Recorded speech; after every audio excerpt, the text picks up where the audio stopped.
The Red-Haired Lady by Williams.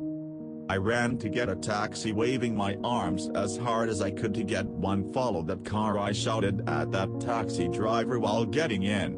This was my last chance. My one last chance. I was ready to do anything to get to the woman in that car, no matter what it took. Let us go back to explain how this all started. My name is Victoria. I am a 26-year-old artist. I am extremely proud of what I do.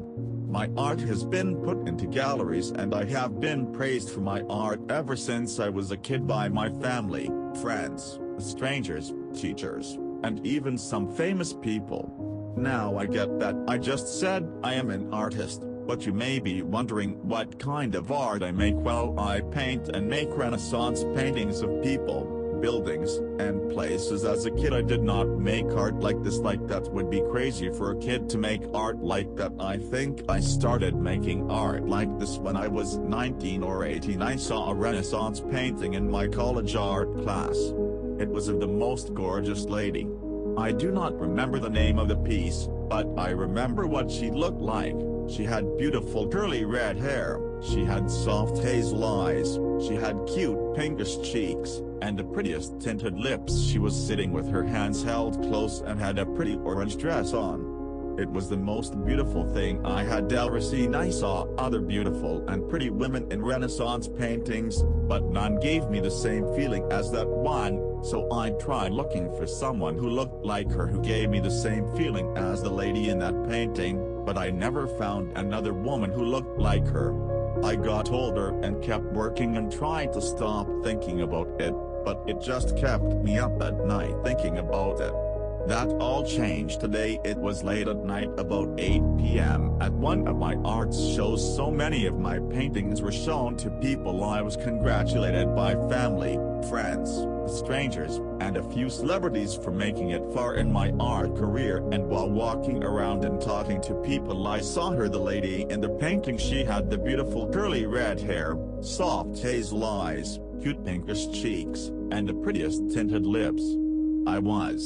I do not even have words for how I was feeling.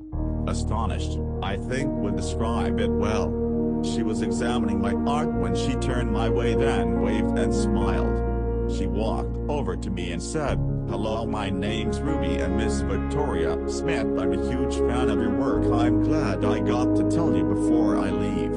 I hope you keep making beautiful paintings and I will try to make it to your next art show."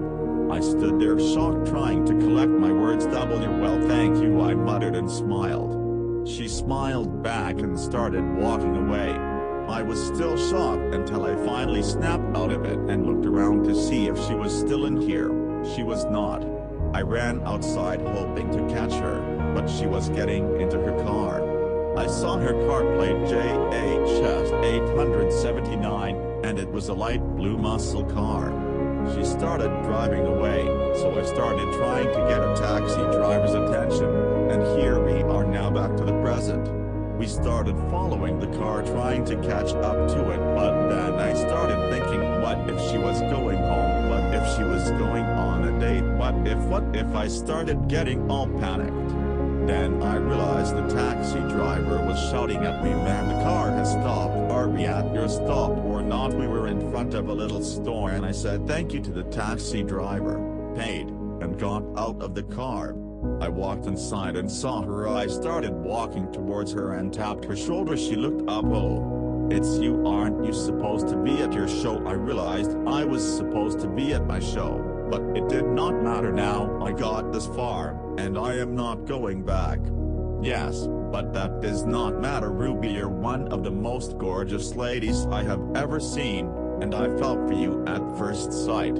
And I get this is all pretty and stupid, but could I get your number? And would you ever go on a date with me? She looked at me shockingly and then her face got a little red. "Victoria, I'm sorry, this is really embarrassing for me." She chuckled. Of course, she is straight and about to reject me. Wait, I see that look on your face, so don't think I'm about to reject you. I would love to go on a date, but I don't know how I would give you my number since my phone broke and it's getting fixed at a store. So how about we meet up at that coffee shop on Main Street at 2 p.m. tomorrow, because I'm getting my phone back and said sure. That was a few years ago, but sometime after that date we became girlfriends, then we moved in together, then 2 years later I proposed, she said yes, and sometime after that we decided to try to have a baby together, and I was able to get pregnant and had a beautiful baby boy, and now have been married for 10 years, and our baby boy is now 10, and we're the happiest as this little family. I am happier than I have ever been ever since I met Ruby. I hope we can love each other till we die.